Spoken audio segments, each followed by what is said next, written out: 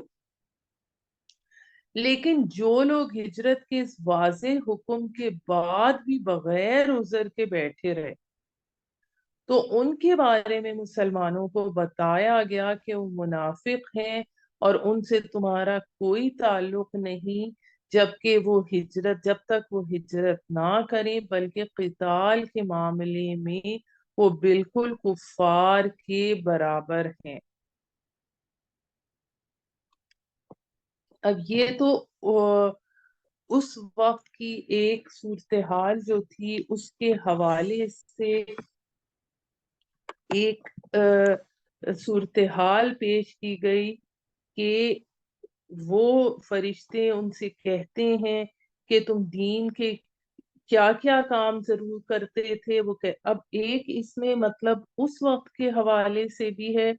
اور ایک ہر دور کے حوالے سے کہ تم دین کے کیا کیا کام کرتے تھے، کیا دین کے فرائض تم بجا لاتے تھے، اور لوگ اگر یہ کہتے ہیں کہ جی ہم تو اپنی سرزمین میں مغلوب تھے، اس لیے بہت سے دین کے فرائض پہ عمل نہیں کر سکتے تھے، تو ان کے فرائض کو ترک کرنے میں ہم معذور تھے، تو پھر وہ فرشتے انہوں نے کہا کہ اگر اس جگہ نہیں تم کر سکتے تھے تو کیا خدا کی زمین اتنی وسیع نہیں تھی کہ تم کسی اور جگہ چلے جاتے اور وہاں جا کر ان فرائض کو ادا کر دیتے؟ تو پھر اس سے وہ لا جواب ہو جائیں گے اور جرم ان کا ثابت ہو جائے گا۔ اب اس حوالے سے ہمارے پاس اس میں ایک تو ہجرت کی فضیلت اس رکوع میں ساری بیان کی گئی ہے، اور پھر ہر دور کے حوالے سے بھی یہ چیز اس میں شامل ہے، اور اس دور کے حوالے سے نبی صلی اللہ علیہ وآلہ وسلم کے وقت کے حوالے سے اس طرح ہے کہ اس سے ہمیں یہ پتہ چلتا ہے کہ اس سے مراد شان نزول کے اعتبار سے مکہ اور اس کا قرب جوار ہے، جس میں ہمارے پاس جہاں پر ارض کا ورڈ آتا ہے آیت نمبر 97 کے اندر، کہ جس میں اللہ کی زمین کیا اتنی کشادہ نہیں تھی کہ تم مکہ کو چھوڑ کر اور کہیں مدینہ کی طرف چلے جاتے؟ اور اگر ان جنرل اس چیز کو لیا جائے، عام حکم کے اعتبار سے لیا جائے، تو اس میں پہلی جگہ سے مراد ارض کفار ہوگی، جہاں کی زمین پر اسلام پر عمل کرنا مشکل ہو، اور ارض اللہ سے مراد ہر وہ جگہ ہوگی جہاں انسان اللہ کے دین پر عمل کرنے کی غرض سے ہجرت کر کے جائے۔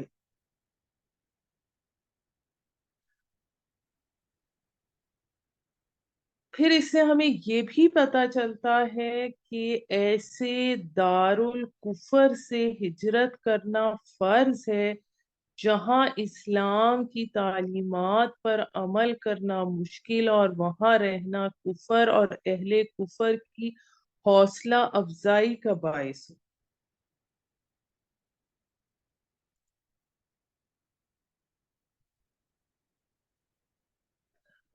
اہل کفر کی حوصلہ افزائی کا باعث ہو، تو اس حوالے سے ہم ہجرت کی جو لفظی معنی ہے لغت میں، اس کے معنی کسی چیز سے بیزار ہو کر اس کو چھوڑ دینا ہے، اور بامحاورہ معنی میں ہجرت کا لفظ ترک وطن کے لیے بولا جاتا ہے،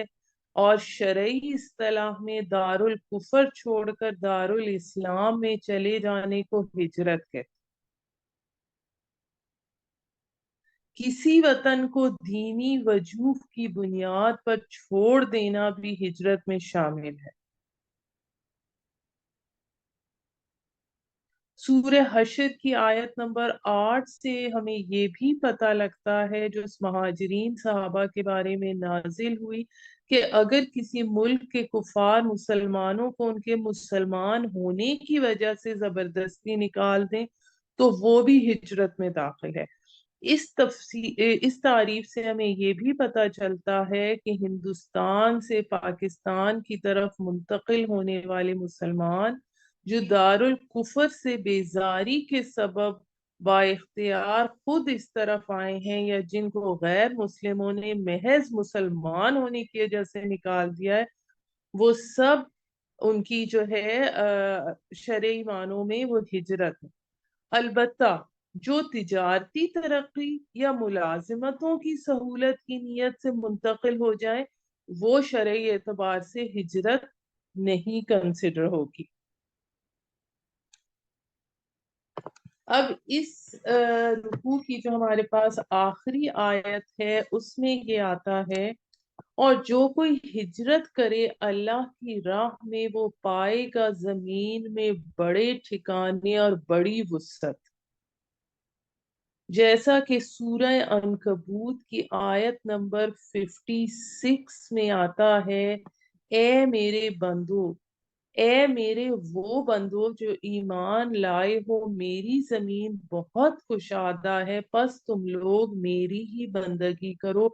اگر اپنے وطن میں اللہ کی بندگی نہیں کر سکتے تو کہیں اور چلے جاؤ۔ اور جو کوئی اپنے گھر سے نکل کھڑا ہوا ہجرت کے لیے اللہ اور اس کے رسول صلی اللہ علیہ وآلہ وسلم کی طرف، پھر اسے موت نے آ لیا، تو اس کا اجر اللہ کے ذمے ثابت ہو گیا۔ یعنی جس کسی نے بھی ہجرت کی فی سبیل اللہ، دولت کے لیے نہیں، حصول دنیا کے لیے نہیں، بلکہ اللہ اور اس کے رسول صلی اللہ علیہ وآلہ وسلم کی رضا جوئی کے لیے، تو پھر وہی اصل ہجرت ہے۔ اور حدیث میں اس کی وضاحت ہمیں اس حوالے سے ملتی ہے، صحیح بخاری کی حدیث میں آتا ہے کہ اعمال کا دار و مدار نیتوں پر ہے، بلا شبہ ہر انسان کے لیے وہی کچھ ہے جس کی اس نے نیت کی۔ پس جس نے ہجرت کی اللہ اور اس کے رسول صلی اللہ علیہ وآلہ وسلم کی طرف، تو واقعی اس کی ہجرت اللہ اور اس کے رسول کی طرف ہے۔ اور جس نے ہجرت کی دنیا کمانے کے لیے یا کسی عورت سے شادی رچانے کے لیے، تو اس کی ہجرت اسی چیز کی طرف شمار ہوگی جس کا اس نے قصد کیا۔ یعنی جس نے اللہ اور اس کے رسول کی طرف ہجرت کی، خلوص نیت کے ساتھ گھر سے نکل کھڑا ہوا، لیکن راستے ہی میں فوت ہو گیا، مدینہ نہیں پہنچ سکا، حضور صلی اللہ علیہ وآلہ وسلم کے قدموں تک اس کی رسائی نہیں ہو سکی، تو پھر بھی وہ کامیاب اور کامران ہے۔ اللہ تعالیٰ اس کی نیت کے مطابق اسے ہجرت کا اجر ضرور عطا فرمائیں گے، اور یقیناً اللہ بخشنے والا، رحم کرنے والا ہے۔ اب ہجرت کے حوالے سے ہم تھوڑی سی اس رکوع کے حوالے سے اب ڈیٹیل ڈسکس کرتے ہیں۔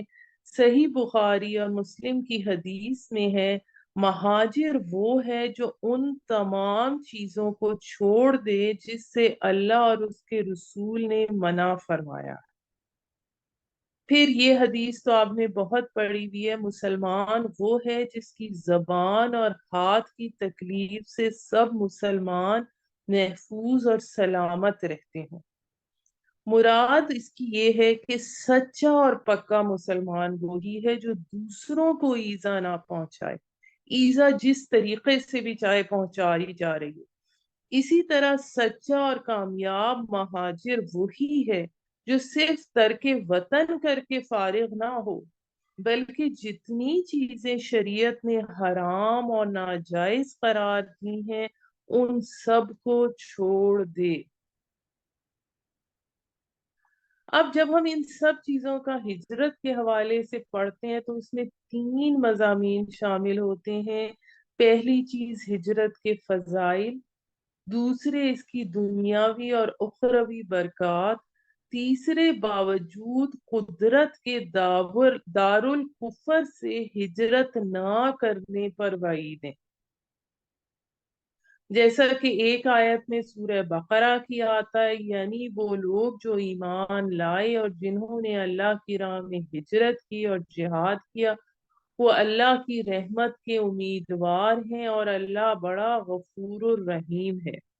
پھر سورہ توبہ میں آتا ہے، یعنی وہ لوگ جو ایمان لائے اور جنہوں نے اللہ کی راہ میں ہجرت کی اور جہاد اختیار کیا وہ اللہ تعالیٰ کے پاس بڑے درجے میں ہیں، یہی لوگ کامیاب با مراد ہیں۔ اب یہ چیز کہ جو لوگ اس پر روانہ ہوئے اور مدینہ نہیں پہنچ سکے، تو اس حوالے سے حضرت خالد بن حزام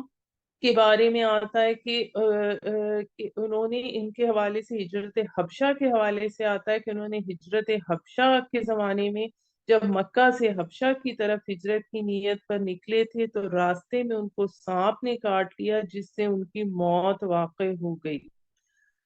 لیکن ہجرت کا اجر مل گیا۔ اب اسی طرح ایک حدیث میں آتا ہے ہجرت ان سب گناہوں کو ختم کر دیتی ہے جو ہجرت سے پہلے کیے گئے ہوں۔ اسی طرح سورہ نحل کی ایک آیت میں ارشاد ہے، جن لوگوں نے اللہ کے لیے ہجرت کی بعد اس کے کہ ان پر ظلم کیا گیا، ہم ان کو دنیا میں بھی اچھا ٹھکانہ دیں گے اور آخرت کا ثواب بہت بڑا ہے، کاش یہ لوگ سمجھ لیتے۔ پھر ہمارے پاس اس حوالے سے جو انبیاء کرام کی ہجرت ہیں، حضرت ابراہیم علیہ السلام نے اپنے عراقی وطن کو چھوڑ کر شام کی طرف ہجرت فرمائی تو اللہ تعالیٰ نے یہ سب چیزیں ان کو نصیب فرمائی۔ حضرت موسیٰ علیہ السلام اور ان کے ساتھ بنی اسرائیل نے اللہ تعالیٰ کے لیے اپنے وطن مصر کو چھوڑا تو اللہ نے ان کو اس سے بہتر وطن ملک شام عطا فرمایا اور پھر مصر بھی عطا فرما دیا۔ ہمارے آقا حضرت خاتم الانبیاء صلی اللہ علیہ وآلہ وسلم اور آپ کے صحابہ نے اللہ اور اس کے رسول کے لیے مکہ کو چھوڑا تو مہاجرین کو مکہ سے بہترین ٹھکانہ مدینہ میں نصیب ہوا، ہر طرح کی عزت، غلبہ، راحت، ثروت عطا ہوئی۔ اگرچہ ہجرت کے ابتدائی دور میں چند روزہ تکلیفیں آتی ہیں، لیکن جو نعمتیں پھر اللہ کی طرف سے ان کو عطا ہوئی اور کئی نسلوں میں جاری رہیں ان کے حوالے سے یہاں ذکر ہے۔